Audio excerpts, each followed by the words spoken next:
على سيدنا ومولانا محمد وعلى آل سيدنا ومولانا محمد وبارك وسلم عليه. بسم الله الرحمن الرحيم. الحمد لله رب العالمين والصلاة والسلام على اشرف الانبیاء والمرسلین. اللهم صل على سیدنا و مولانا محمد معدن الجود والکرم وآلہ واصحابہ وابنہ الکریم وبارک وسلم. الہ العالمین، تیری توفیق، تیری عنایت، تیری مہربانی، تیرے فضل و کرم سے ہم سب تیری چوکھٹ پہ حاضر ہوئے اور تیرے پاک کلام کی تلاوت، تیرے پیارے محبوب کریم علیہ السلام کی مبارک احادیث کا بیان اور نبی پاک صلی اللہ علیہ وسلم کے دین کی جو باتیں ہم سب نے کی، تیرا ذکر کیا، تیرے محبوب پاک علیہ السلام پر یہ لاکھوں کی تعداد میں درود پاک پڑھا گیا. جو ہمارے قاری ایوب صاحب نے پچھلی مرتبہ جو درود پاک پڑھ کر دعا میں شامل کیا تھا، اللہ یہ لاکھوں کی تعداد میں یہ تیرے پیارے حبیب کریم علیہ السلام کی بارگاہ میں جو محبتوں کے نذرانے پیش کیے گئے اپنی بارگاہ میں قبول و منظور فرما.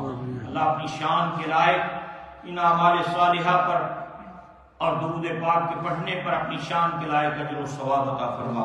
اس اجر و ثواب کو ہم گناہ گاروں کی طرف سے حضور نبی رحمت، جان کائنات، فخر موجودات جناب احمد مجتبی محمد مصطفیٰ صلی اللہ علیہ وسلم کے دربار گوہربار میں تحفتاً ہدیتاً پیش کرتے ہیں، قبول فرما.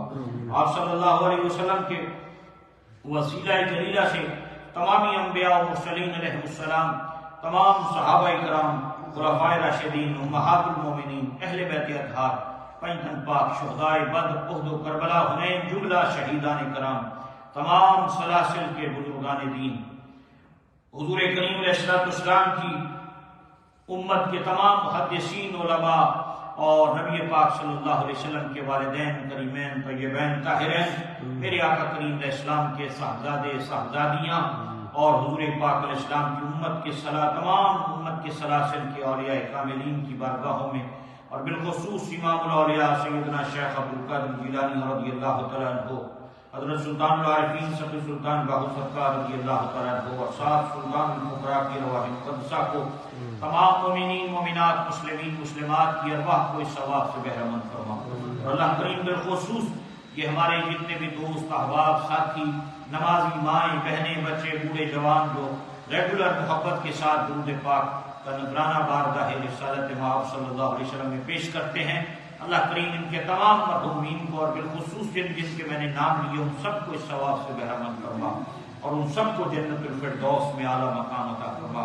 نبی پاک صلی اللہ علیہ وسلم کا صدقہ آج کی اس نشست میں ہم سب کی حاضری اپنی پاک بارگاہ میں قبول فرما. جتنے بھی احباب سوشل میڈیا کے ذریعے ہمارے ساتھ شریک ہیں، جو گھروں میں ریڈیو کے ذریعے شریک ہیں اور جو مسجد میں یہاں تیرے گھر میں حاضر ہوئے ہیں، اللہ ہم سب کی حاضری اپنی جناب میں اپنی بارگاہ میں قبول اور منظور فرما. نبی پاک صلی اللہ علیہ وسلم کا صدقہ ہم سب کی روحانی، جسمانی، ظاہری، باطنی بیماریوں کو شفا میں تبدیل فرما، گناہوں کے مرض سے شفا عطا فرما، تقوی و طہارت کی زندگی نصیب فرما. نبی رحمت صلی اللہ علیہ وسلم کا صدقہ ہمیں دین کا علم سیکھنے کی، فقہ کا علم سیکھنے کی توفیق عطا فرما. مالک کائنات ہمیں دین سے، قرآن سے، حدیث سے، نبی پاک علیہ السلام کی سنت سے پیار نصیب فرما. اللہ کریم اپنے محبوب پاک علیہ السلام کو صدقہ ہمیں سرکار کی سچی سچی محبت اور آپ کی کامل اطاعت اور اتباع کی توفیق عطا فرما. اور جو آج گفتگو ہوئی اسے یاد رکھنے کی، عمل پیرا ہونے کی اور آگے لوگوں تک پہنچانے کی ہم سب کو توفیق نصیب فرما. ہمارے تمام بیماروں کو صحت و تندرستی کی نعمت نصیب فرما. ہمارے جتنے نوازی مائیں بہنیں بچے بوڑھے جوان ہسپتالوں گھروں میں یہاں پاکستان میں بیمار ہیں، اللہ سب کو شفا عطا فرما. نبی پاک علیہ السلام کا صدقہ بالخصوص جتنے بیماروں کی دعا کے لیے کہا گیا انہیں صحت، عافیت، تندرستی کی نعمت نصیب فرما. حاجی نیاز صاحب علیم ہیں، اللہ شفا نصیب فرما. حاجی رانا جمیل صاحب ہیں، انکل علیم الدین صاحب ہیں، حاجی پنو صاحب ہیں ڈاکٹر لاہور سے، اور جتنے بھائی سلیمان ہیں، زبیر صاحب ہیں، بھائی شرافت ہیں، حاجی بوستان صاحب ہیں، دیگر بہت سے نمازی جو مسجد میں نہیں آتے، حاجی عبداللطیف صاحب ہیں، اللہ سب کو صحت، عافیت، تندرستی کی نعمت نصیب فرما. حاجی ایوب صاحب ہیں ہمارے، اور دیگر جتنے احباب ہیں سب کو صحت عافیت نصیب فرما. نبی پاک صلی اللہ علیہ وسلم کی امت میں جتنے لوگ بیمار ہیں شفا نصیب فرما، ہم سب کی روحانی جسمانی ظاہری باطنی بیماریوں کو شفا میں تبدیل فرما، بھائی وسیم کو صحت و تندرستی کی نعمت نصیب فرما، نبی پاک علیہ السلام کی ساری امت کی بخشش و مغفرت فرما، اللہ اپنے حبیب کا صدقہ ہمارے ملک پاکستان کو امن سکون کا گہوارہ بنا۔ اس وقت جو پریشانی ہے ہمارے ملک کے حوالے سے اللہ اپنے محبوب کا صدقہ اس ملک کے جتنی اندرونی بیرونی جو خلفشار ہے اپنے فضل و کرم سے اسے امن اور سکون میں تبدیل فرما۔ اللہ ہمارے ملک میں اچھی قیادت ہمیں نصیب فرما، اچھے حکمران ہم کو عطا فرما، نبی پاک علیہ السلام کے صدقہ ملک کی سرحدوں کی حفاظت فرما اور دنیا بھر کے مظلوم مسلمانوں کی مدد فرما، مقبوضہ کشمیر کے مسلمانوں کو آزادی کی نعمت نصیب فرما۔ جو مرحومہ جن کا انتقال ہوا ڈاکٹر احمد صاحب کے حوالے سے جو دعا کی درخواست کی، اللہ ان کی بخشش مغفرت فرما، جوار رحمت میں انہیں جگہ نصیب فرما، ان کی آخرت کی منزلوں کو آسان فرما، واحدین کو صبر جمیل عطا فرما، ہمارے تمام مرحومین کی بخشش فرما، نبی پاک علیہ السلام کی ساری امت کی بخشش فرما۔ دعا فرمائیں دنیا سے جائیں اللہ ایمان سلامت رکھے، موت کے وقت کلمہ شریف اور نبی پاک صلی اللہ علیہ وسلم کے چہرہ انور کی زیارت نصیب کرے۔ اللہ اپنے حبیب پاک علیہ السلام کے صدقہ ہم نے اس جو کلاس کا آغاز کیا ہے، اللہ تعالیٰ اپنے فضل و کرم میں اس میں کامیابی اور برکتیں نصیب فرمائے اور آنے والوں کو دین و دنیا کی خیر نصیب فرمائے، اور جو نہیں آ سکے اللہ انہیں بھی اپنے فضل و کرم سے دین و دنیا کی برکتوں سے مالا مال فرمائے۔ حضور کریم علیہ السلام کا صدقہ باری تعالیٰ ایمان کی سلامتی، پل صراط کی ثابت قدمی اور اپنے پیارے محبوب کریم علیہ السلام کی ہم سب کو شفاعت نصیب فرما۔ جتنے بھی احباب نے، دوستوں نے، ساتھیوں نے، نمازیوں نے، ماؤں نے، بہنوں نے دعاؤں کے لیے کہا، اپنے فضل و کرم سے سب کی نیک جائز حاجات کو پورا فرما۔ حضور کریم علیہ السلام کا صدقہ ہمیں قبر کے کنارے تک دین سیکھنے کی، سمجھنے کی اور اس پر عمل کی توفیق نصیب فرما۔ اللہ کریم ہماری مسجد کو آباد و شاد فرما، اس مسجد کو آباد کرنے والوں کے گھروں کو آباد فرما، جو تیرے اس گھر کی خدمت کرتے ہیں، اس کی آبادی میں حصہ لیتے ہیں، انہیں دین و دنیا کی برکتوں سے مالا مال فرما اور اپنے خزانہ غیب سے اس گھر کی تکمیل کے اسباب مہیا فرما۔ مالک اپنے فضل و کرم سے نبی پاک علیہ السلام کا صدقہ حاسدین کے حسد، ظالموں کے ظلم، شریروں کے شر، فتنہ پروروں کے فتنوں اور بری نگاہوں سے ہم سب کو محفوظ فرما۔ اللہم یسر لنا امورنا مع الراحة لقلوبنا وابداننا والسلامة والعافية في ديننا ودنيانا، وكن لنا صاحبا في سفرنا وخليفة في أهلنا، واطمس على وجوه أعدائنا وانصرهم على مكانتهم۔ بسم الله بابنا تبارك حيتاننا، ياسين سقفنا، كاف حا يا عين صاد كفايتنا، حاميم عين سين كاف حمايتنا، فسيكفيكهم الله وهو السميع العليم۔ حسبنا الله ونعم الوكيل، نعم المولى ونعم النصير۔ الہی بحق بنی فاطمہ کے برکال ایمہ کنم خاتمہ، اگر دعوت امرت کنی ور قبول، منو دست دامان آل رسول۔ الہ العالمین ہماری یہ دعائیں نبی پاک علیہ السلام کے ہر امتی کے حق میں قبول فرما۔ اللہم صلی علی سیدنا و مولانا محمد معدن الجود والکرم وآلہ واصحابہ وابنہ الکریم وبارک وسلم۔ اللہم صلی علی سیدنا و مولانا محمد النبی الأمی الحبیب العالی القدر العظیم الجاہ وعلی آلہ وصحبہ وبارک وسلم، وصلی اللہ علی حبیبہ سیدنا و مولانا محمد وآلہ وصحبہ اجمعین برحمتک یا ارحم الراحمین۔ حضرات آپ آئندہ بھی جمعرات کو اسی طرح تشریف لائیں ذوق و شوق کے ساتھ۔ پہلے تو یہاں کووڈ-19 سے ہم نے یہ سلسلہ شروع کیا تھا، تو چونکہ میں ہی ہوتا تھا اور میرے ساتھ غالباً فرشتے اور جنات ہوتے تھے، تو کئی سال یہ سلسلہ چلا ہے۔ تو آپ سب دوست جمعرات کے دن ذہن بنائیں کہ ہم نے دین سیکھنے کے لیے یہ عصر کے بعد وقت جو ہے وہ اللہ کے گھر میں صرف کرنا ہے۔ اللہ آپ سب کی آنا قبول فرمائے، سب کو برکتوں سے مالا مال فرمائے۔ انشاءاللہ پھر آپ سے ملاقات جو ہے کل جمعۃ المبارک میں ہوگی۔ بہت شکریہ۔